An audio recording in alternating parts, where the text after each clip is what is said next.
Global Business Insights podcast from PS Learning, featuring your hosts Dr. Charlotte de Brabant and Max Kent, bringing you the leading global experts and thought leaders from all industry sectors to give you cutting-edge key insights into the future of business, technology and thought leadership. Hello everyone, thank you so much for joining the next episode of the Global Insights podcast with my very good friend Amanda, who, well, we go way back, sharing a lot of thought leadership, sitting on the ISM Thought Leadership Council together and many other advisory boards. I'm so thrilled Amanda took time off her busy schedule to talk a little bit more about the future of procurement and what that beholds.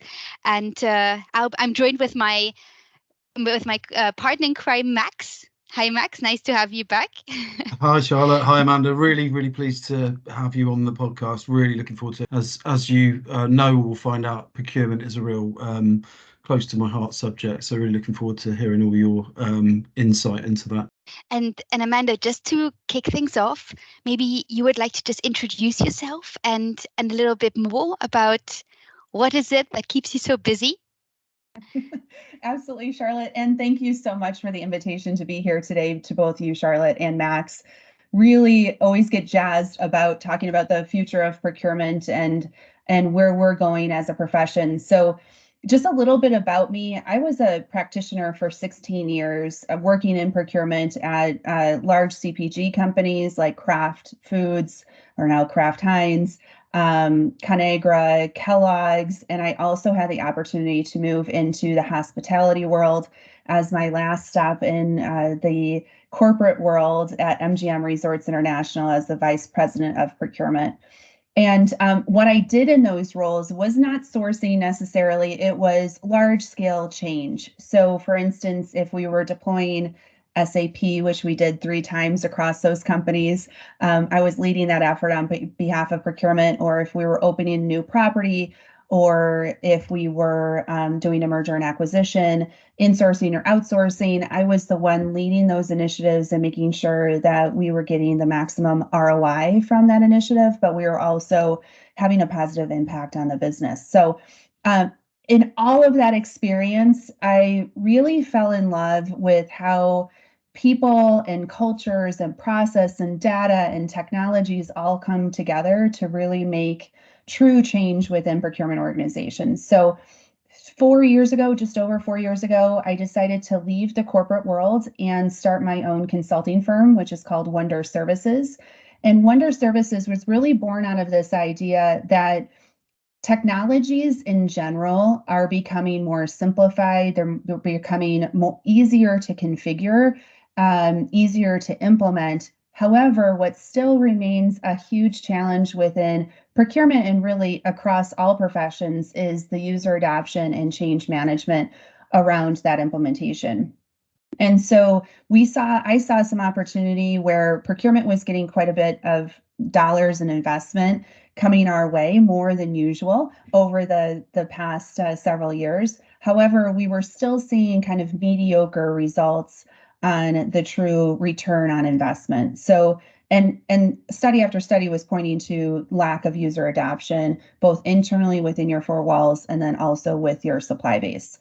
So instead of just sitting there noticing this and trying to do a better job for the organizations that I was working for, I decided with my skill set that we could build a wonderful boutique consulting firm helping as many procurement professionals be successful in these initiatives. So that's what we've been doing over the last 4 years. We've been having a blast, have the opportunity to meet so many wonderful procurement professionals and beyond. We're actually starting to move beyond just procurement within our scope of what we do at Wonder, but a lot of procurement projects still. And it's just fantastic to see what the professionals in this that have been faced with all of these new requirements over the last several years and how we're strategically moving through those and solving for those additional needs. So I'm excited to talk a little bit more about that today, Charlotte.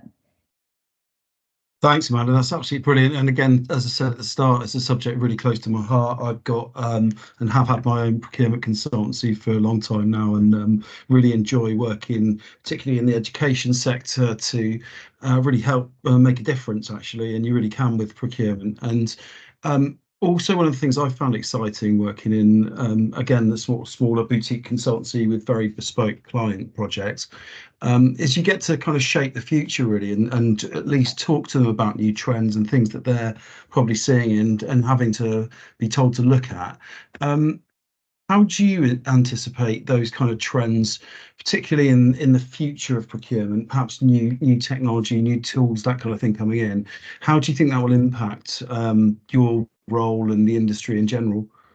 Oh, I think about this a lot, Max, and I actually one of my good friends, Anders from Focal Point, he was talking. We were chatting the other day, and he mentioned something that really resonated with me, and he said that when we started, or I'll speak for myself, when I started 20 years ago in procurement, it was about saving the company money, and then it evolved to saving the company from risk, whatever risks that might be present in the ecosystem of our third-party supply chain, financial risk, geopolitical risk, et cetera.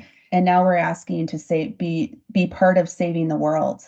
And I thought that was so eloquently put that, when we think about the scope and scale of what procurement has been challenged with, it's really been very dynamic over the last several years, growing rapidly, and at the same time we're not getting a lot of extra headcount. So I really see this dynamic where procurement's value proposition is continuing to expand. It's becoming more and more a critical part of an organization's success and ability to gain market share and reduce risk. But at the same time, we're being asked to do that with the same headcount, some same structures in the organization. So I see that intersection happening, and a real serious look at technology happening now, because we need to solve for that dynamic. So I see that on the horizon, and I see AI playing a lot in that space. In fact, I was just having a conversation yesterday about this, about how the new AI technologies that are coming out, and how that's going to dramatically change the landscape of procurement technologies that are available right now, and how we can potentially reimagine the complete end-to-end process with these new AI technologies. So it's going to be really dynamic, Max, in the coming years. I think the couple of layers going on: increased value proposition, increased responsibility, stagnant growth maybe in resource availability. So a turn to technology and AI is going to be, I think, very prominent. Thank you so much, Amanda. And maybe just as a follow-up question, how do you think the increasing use of technology in procurement will actually change the way companies approach procurement? And what specific technologies do you think will actually have the greatest impact at the end of the day? Okay, so I'm gonna play on, Charlotte. This is a really good question. I'm gonna play on this AI a little bit here, and I know it's very buzzy right now, right? There's a lot of conversation going on about AI, but I do believe it's going to be able to dramatically change how we approach procurement. So when I was first in procurement, the big thing was systems like Ariba, where we were taking a very paper-driven process and putting it into the digital world. And honestly, that's still where a lot of the focus is today, right? So you still see a lot of procurement professionals who are challenged with the technology deployments, thinking of that core P2P process, or the source through pay process, and trying to get them into some sort of tool set, moving away from kind of a paper or manual process into a digital one. However, I think with this influx of AI capability, if you can imagine a scenario where a user can describe what they want in an AI-based system, and then fully, without having to go into any other system, that transaction can take place behind the scenes through different AI connections throughout your landscape. So I think that the way that this could potentially be going is that it's going to allow that user experience to be much more simplified, where it's basically a form that they're asking to buy something, or even, I don't know, it can extend into inventory. Like, I need something out of inventory. Do we have this in inventory? Do we not? And then basically behind the scenes, the transaction takes place. So I really see like this, and this is going to come together, I think, relatively quickly. Now, I will say, to play devil's advocate with myself, I like to bring up this fact that we have still in the industry today. Earlier, I think it was late last year, I was reading an article that said that, with all of the effort that we've put in place to digitize something as easy as a invoice, globally, we are still only at about 30% electronic invoicing. So where I say AI is going to move very quickly, I think the technology is going to come along very quickly to enable a pretty dramatic change in how we approach our day-to-day business within procurement. However, it's only going to move as quickly as people adopt it, right? So the technology might be available, but it's still up to the leaders within procurement, the leaders over the source through pay process, to fully adopt those technologies, and that will dictate how quickly it actually gets embedded into the procurement landscape. So just leading on from that, then, I think that's a really, really good answer, because it really is the case, isn't it? Absolutely, it's the same as of what we've heard on previous podcasts, what we're seeing in the industry, certainly what I've felt out in the market when I've been working in consultancies and working for software businesses that's been selling this kind of technology in via procurement and finance. I think there's always a bit of a gap in understanding between the finance and the procurement teams as to what they can actually budget for, what they want to implement. And when we look at the larger enterprise businesses, they tend to lead the way. So when you mention systems like Ariba and some of those larger systems out there, then that's how those systems really adopt perhaps more advanced technologies and take it forward, and then others follow suite, and you end up with the sort of best-in-class solutions evolving. I really think AI, as you say, will play a part in where the data comes from and how we scan pieces of invoicing, pieces of purchase orders, all of those sort of data entry points. All of those things lead towards a much more digital kind of role, though. So how do you see the role of a procurement person evolving over the coming years, really for the sort of professionals out there? Yeah, so I still hear, Max, a lot of professionals talking about firefighting within procurement, even with all of the advances that we made. And I think that's partly because of the dynamics that have been happening in the world around us over the last several years. But I do see the role of procurement changing quite a bit, where there's going to be less focus on the day-to-day transactional operations. I think most of that will be digitized, automated, simplified along the way with the help of the technologies that we were just referencing. Which means that the role of procurement, I think, is going to be much more focused, even more so today, on those strategic relationships and really being a trusted advisor, where we're going to have more data at our fingertips to need to decipher. We're going to have to understand how to build those strategic relationships with our suppliers so that we are their preferred customers, so we don't experience as many supply shortages as maybe our competitors do.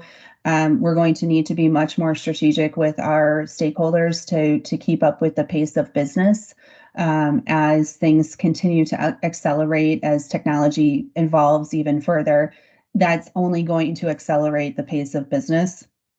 So I really think that much more of our focus is going to be on relationship building and how do you go about doing that influencing skills, questioning skills, being able to really seek to understand what the other person is trying to drive to, and being able to strategically think and problem solve around how to help them be successful. And that goes both internally and with our supply base. So I really see that that's where it's going to evolve to from a core skill set. I do also believe that there are going to be many more people focused on technology and technology enablement within procurement than maybe there are today. I do see more roles coming out, like head of procurement technology type things, but I see that becoming more of a core part, because as I think the pace of this AI component of what's coming into play is going to be very fast, and it's going to evolve very quickly. And so you need to have either trusted advisors through consultants who can keep you in the loop on that pace, or hire internally to help your organization stay abreast of all of those very rapid changes in the marketplace, so that you can take advantage of the capability that's available to you. Thank you, Amanda, for sharing. And next, I would like to expand a little bit more on the topic, which is centered around my passions as well. As you know, I've worked at Johnson & Johnson in the whole field of supplier diversity, equity and inclusion, supply sustainability. That was very much my sweet spot. And maybe you can just elaborate a little bit more. What role do you think diversity, equity and inclusion will actually play in the future of procurement, and how companies can actually ensure that procurement practices like these are being embedded and included, especially considering that we are always faced with lower and lower budgets? Yes, yeah, absolutely. So there are a couple of things that I are playing through my mind on this one, Charlotte. First of all, I think as procurement's role is expanding, this is one area that obviously is a very much part of that expansion.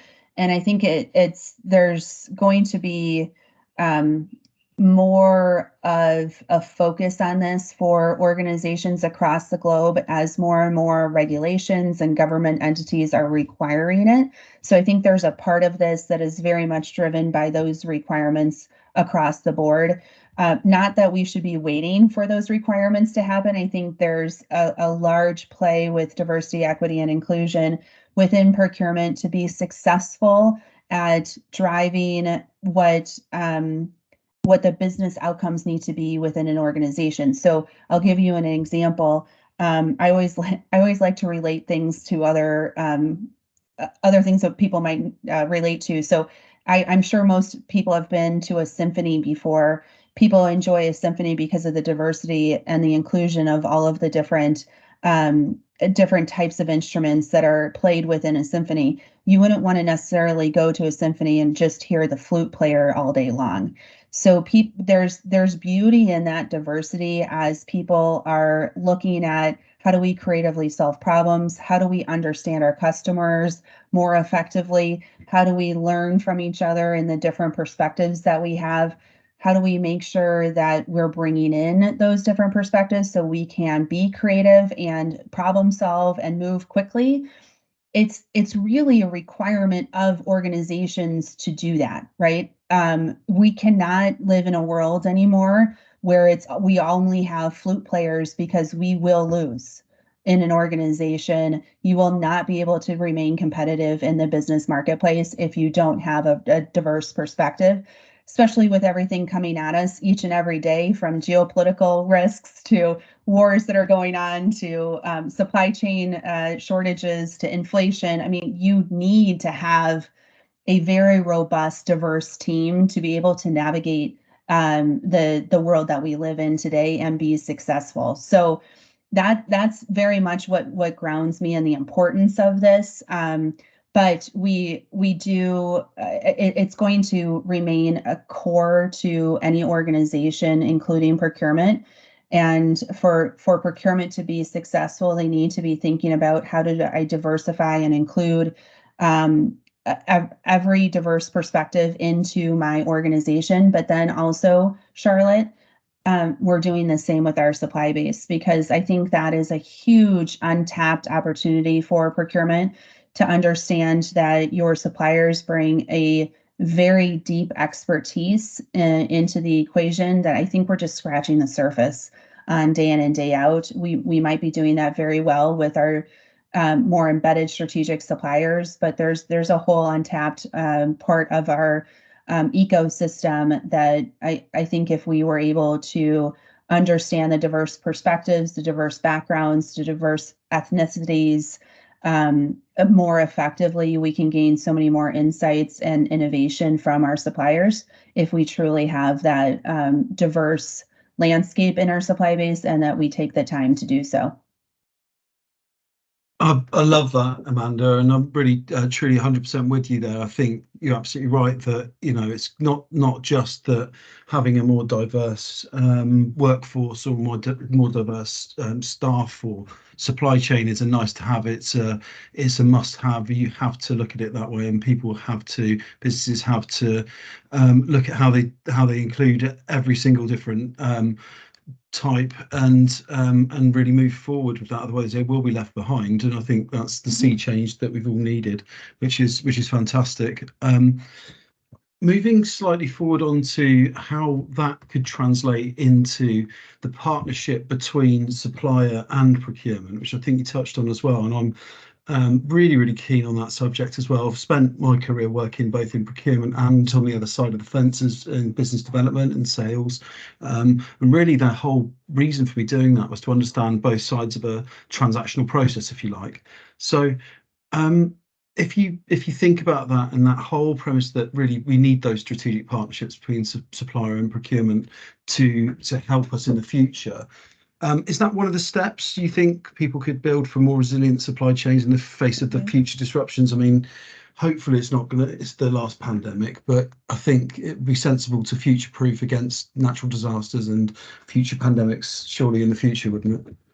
Yeah, and we know full well that the more prepared we are, even in the hopes that it never happens again, we're going to be better off in the meantime. So, and Max, I was actually just up at an event up in Utah recently, and I was asked the question, how do we ensure that we don't have supply shortages from our suppliers? And my first part of that answer was, I don't think you can ensure anything, right?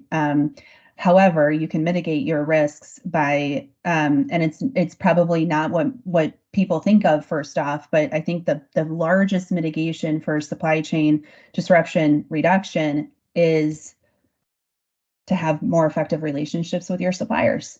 And the thing that I always go back to is, and Max, you mentioned you've been on both sides of this, and I've now over the last 4 years have been on both sides of it too. But each of your suppliers are looking at you as a customer, and they're ranking and stacking their customer base on who's most profitable, who's easier to interact with, where do they think that they can drive innovation and have a really great relationship. And those relationships are getting actually ranked as their A customers. And then your B customers might be easy to interact with, but maybe you're not making as much a margin, and then it goes down from there. So procurement and suppliers have traditionally, and I think we're kind of moving away from that for the most part right now, but I still think there's pockets of this where procurement and suppliers were like arch enemies, right? So we go in, we try as procurement professionals to drive down any margin that supplier is making, so we can drive cost savings, and we could care less about the impact to the business and how well, I shouldn't say we care less. I'm over dramatic there, but you know, there was that very strong drive to reduce margin and to gain savings for the company, which totally understand where that is coming from. However, we do have to realize that there's more than just cost in a relationship that we need to be very aware of. And with the dynamics of the world that we live in right now, agility is going to be crucially important to anyone to succeed. So if you have robust relationships and, you know, an understanding of the cost savings versus margin of what that company could bring to the table, and you're investing in the relationship, the customer is going to be much more willing to invest back. So what does that mean? Customers usually don't get put on ration for supply. They have strategic conversations in advance of issues occurring, so they're aware that they might be rationing certain items, or put on some sort of schedule. So that relationship becomes critically important to be able to have that agility that you need to be successful in an organization. So I'm going to give an example to kind of bring this home, Max. So one of my good friends, he's a CPO, and he works in jewelry business. Okay, so they buy a lot of diamonds. It's a very, very interesting business to be in. And so in advance of when all of the supply chain shortages were happening, my friend kind of started having this feeling around, hey, the economy's not really, as we come out of COVID, a lot of things could happen. There's a lot of dynamics coming into play. He was a little bit nervous about how things would play out on the supply chain side. They had very robust relationships with their core suppliers, and their core suppliers were starting to have conversations back with them about how to plan for that outcome. And they took different positions. They made different buying decisions to protect and make sure that they had inventory for the upcoming holiday season. And so what happened as a result of that relationship that occurred, they were able to not have stockouts for their customers during a very critical holiday season, while their competitors had struggled with having availability of the stock for their customers. So they actually increased their market share and helped sustain a very competitive position for their overall company because of the decisions that they were able to make because of that robust supplier relationship. Thank you so much for sharing, Amanda. And now going more into this whole data-driven decision making, how do you think procurement will need to adapt to support the growing importance of data-driven decision making in businesses, especially looking at master data? I know we are in my current role, the current company, having just drastic problems when it comes to data and that whole element. And I don't know if I should say this on here, but sometimes when I think of data and all the improvements we can make in data, sometimes it's this feeling of we're just getting crap faster. I don't know if I'm supposed to say stuff like that, but that's fine. That's the general feeling sometimes, because I think there's going to be a lot more technology, and even some of our current technologies are coming out with new functions to take the data and actually convert that into insights. Okay. But with that said, your insights are only going to be as good as what your data is as the input.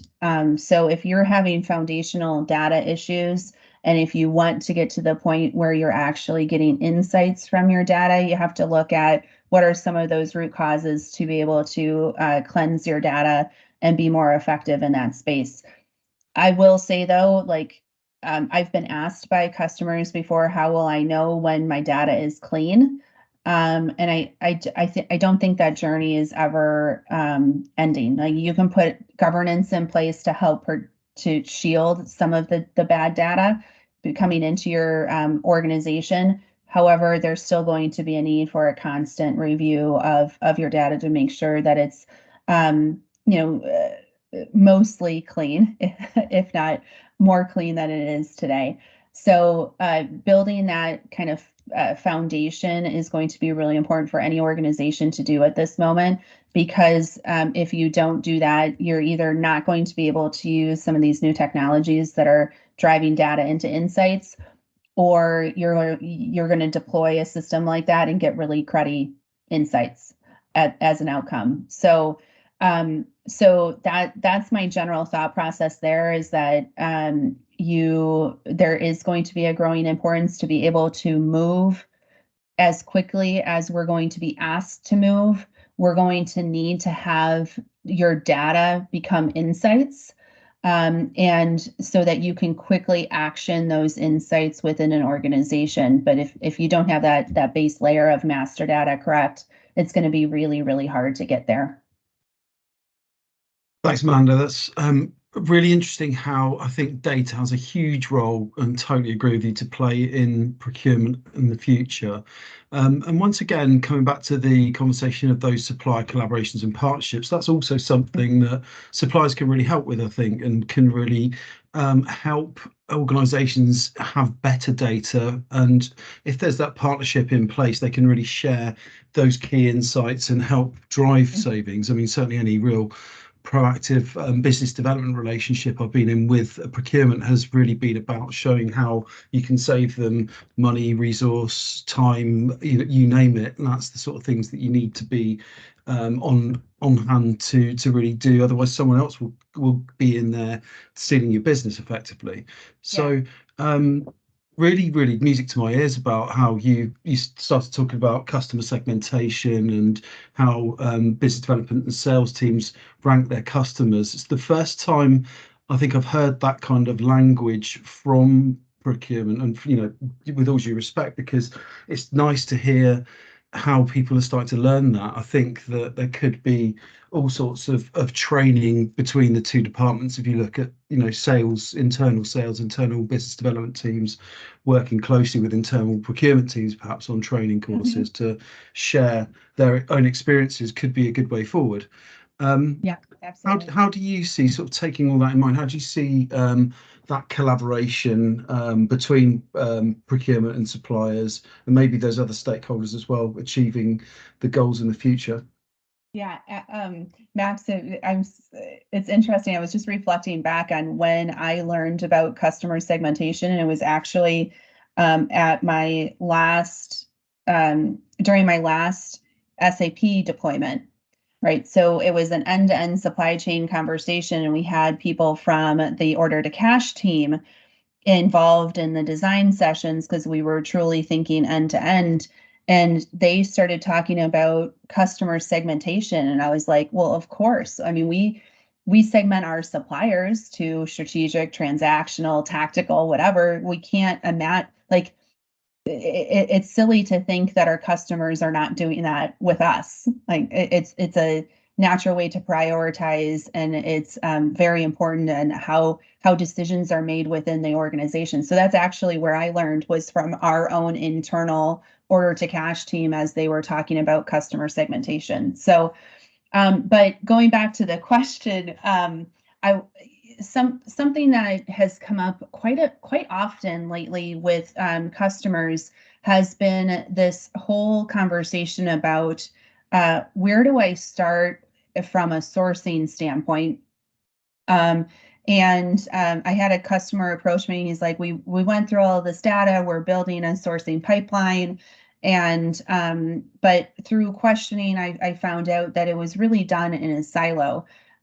Because I was asking, well, what is the importance of these initiatives or these sourcing categories to the business, and how is that going to drive business forward for the organization?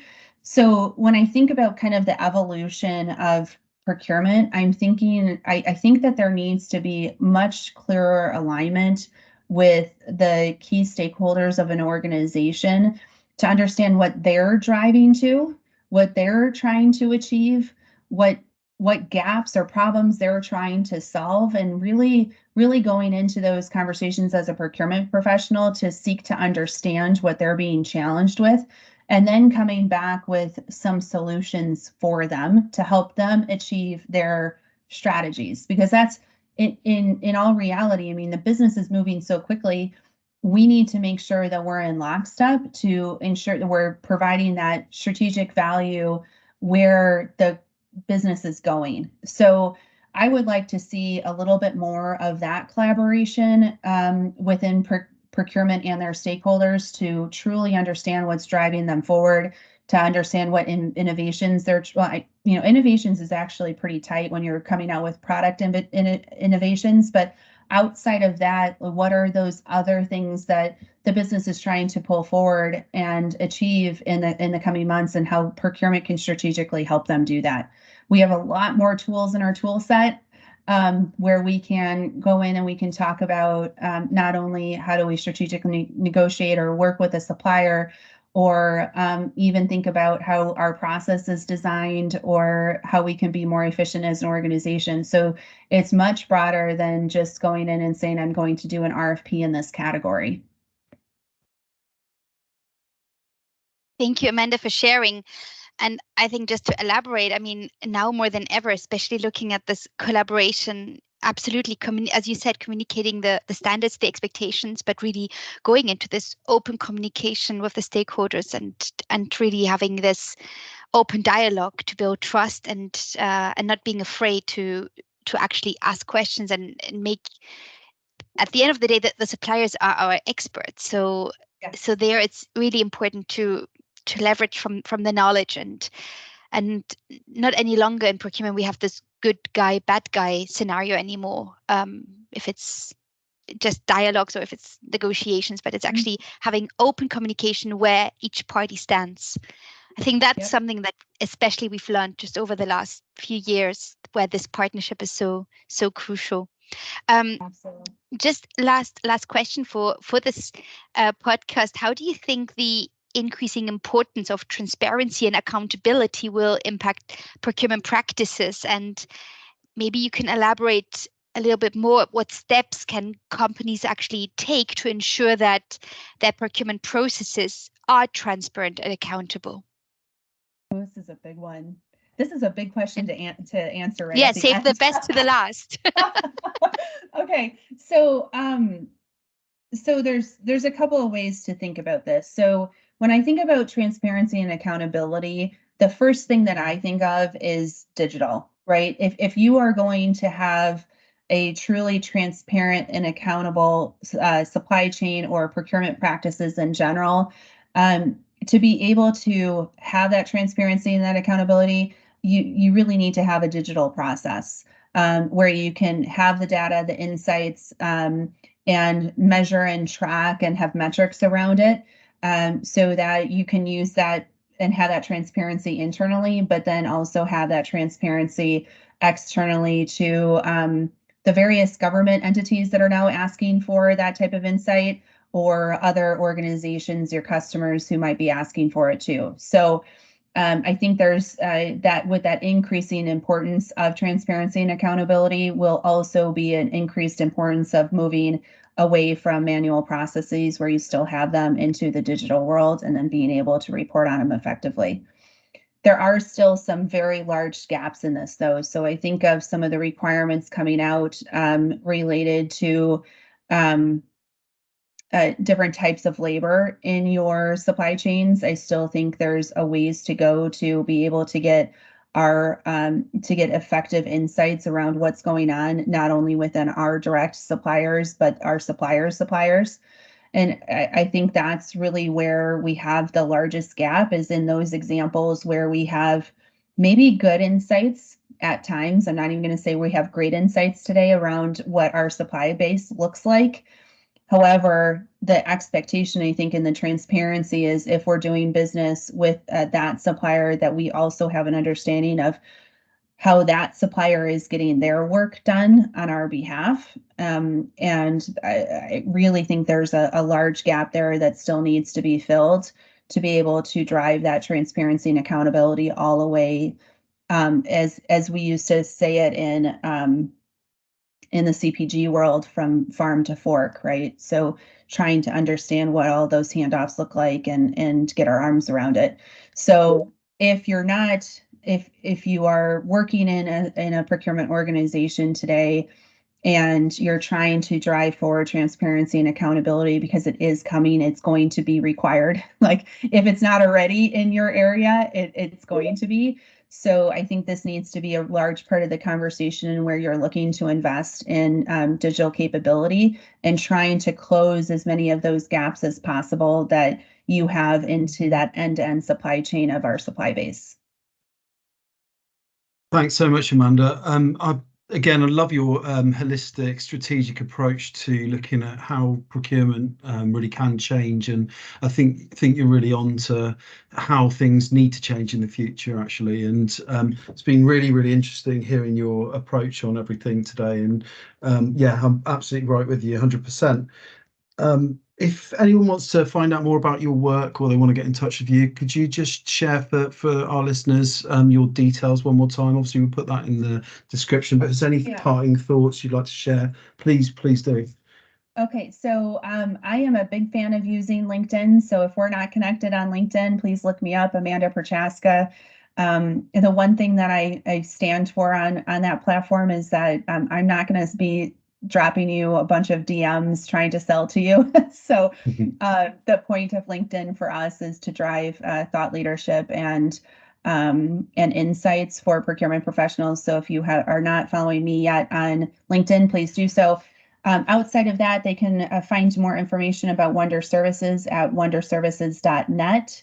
And we also publish blogs out there every month, so you can see more insights through our resources page on the Wonder Services website. So we do encourage you to check that out. And then you can always email me. I'm at amanda.prochaska@wonderservices.net.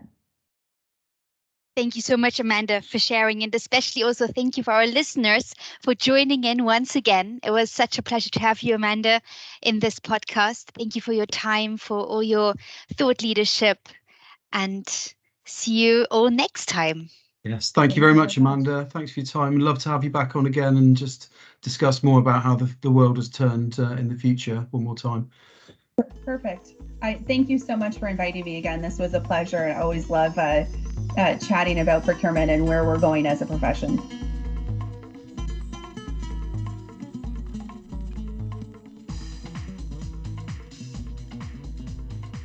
The Global Business Insights podcast from PS Learning.